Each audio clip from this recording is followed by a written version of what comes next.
আসসালামু আলাইকুম। আমি শারমিন ইসলাম নিয়ে এসেছি নতুন একটি ভিডিও। আমি আজকে করে দেখাবো করলা দিয়ে শিং মাছের ঝোল। আমি শিং মাছের ঝোল রান্না করব, তার জন্য নিয়ে নিচ্ছি কিছু শিং মাছ। শিং মাছটা কেটে পরিষ্কার করে মাছের রগটা ফেলে নিয়েছি, আর নিয়েছি কিছু করলা। আর শিং মাছের ঝোলে আমরা সাধারণত আলু দিই, আলু। আর মশলার মধ্যে আছে হলুদ, মরিচ, ধনিয়া এগুলার গুঁড়া, একটু রসুন বাটা, পেঁয়াজ কুচি আর লবণ। আর রান্নার জন্য লাগবে তেল।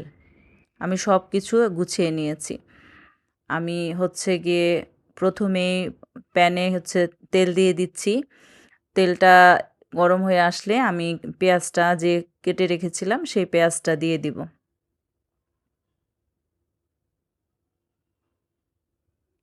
আমি পেঁয়াজটা একটু ভেজে নিব। ব্রাউন কালার করব না, তবে একটু জাস্ট ভাজা ভাজা হওয়া পর্যন্ত পেঁয়াজটাকে ভেজে নিব।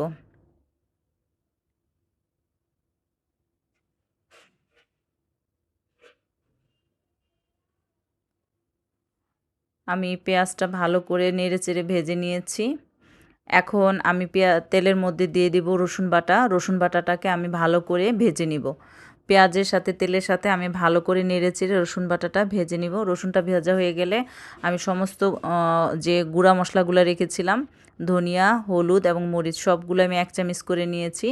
নিয়ে সামান্য একটু পানি দিয়ে দিয়েছি। আমি মশলাটাকে ভালো করে কষিয়ে নিব।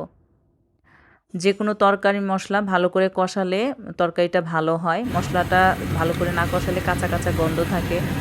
আমি আমার মশলা কষানো হয়ে গিয়েছে, এখন দিয়ে দিব শিং মাছগুলো। মাছগুলো আমি ভালো করে মশলার সাথে কষিয়ে নিব। এটা একটু সময় নিয়ে মাছটাকে ভালো করে কষিয়ে নিতে হবে। মাছের মধ্যে মশলাটা ভালো করে ঢুকতে হবে। মাছটা আমার কষানো হয়ে গিয়েছে, আমি একটু ঢেকে দিয়েছিলাম। এখন আমি দিয়ে দিব কেটে রাখা আলুগুলো।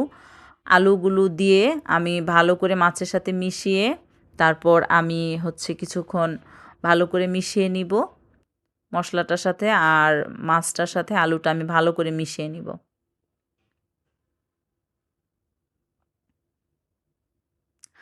আমি আমার মাছটা মশলার সাথে মেশানো হয়ে গিয়েছে। এখন দিয়ে দিয়েছি কষানোর যে হাফ কাপ পানি ছিল সেটা, তারপরে দিয়ে দিয়েছি আরও 1 গ্লাস পানি। আর এখানে আবার হাফ গ্লাস, টোটাল আমি 2 গ্লাস পানি ব্যবহার করেছি। যেহেতু শিং মাছের ঝোল, তরকারিতে একটু ঝোল ঝোল হবে, পানিটা থাকবে, সেজন্য আমি 2 গ্লাসের মতন পানি ব্যবহার করেছি। আমার আলুটা এখন সেদ্ধ হয়েছে কিনা সেটা আমি চেক করে নিব। আলুটা সেদ্ধ হয়ে গেলে এখন আমি দিয়ে দিব করলাগুলো। আমার আলুটা ভালো করে নরম হয়েছে, এর জন্য এই মুহূর্তে আমি দিয়ে দিব কেটে রাখা করলাগুলো। এগুলো আমি চিকন চিকন করে কেটে নিয়েছি, বিচিগুলো সব ফেলে দিয়েছি। করলার ঝোলের তরকারিতে করলার বিচিটা ফেলে দিলে খেতে ভালো লাগে। এখন আমি ঢাকনা দিয়ে নেড়েচেড়ে ঢেকে দিব। আমি ঠিক 5 মিনিটসের মতন রেখেছিলাম।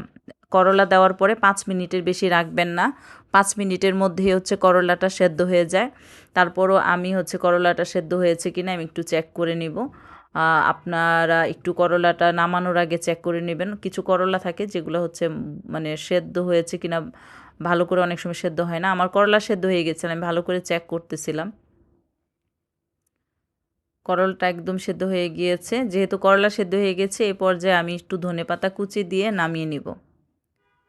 এই যে সামান্য একটু ধনেপাতা কুচি দিয়ে আমি নামিয়ে নিব।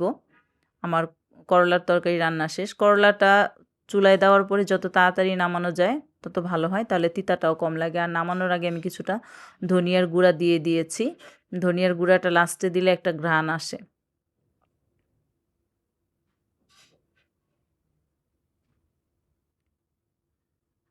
আমি তরকারিটা নামিয়ে নিয়েছি। সবাই এভাবে করলার ঝোল রান্না করতে পারবেন। আজকে পর্যন্তই। আল্লাহ হাফেজ।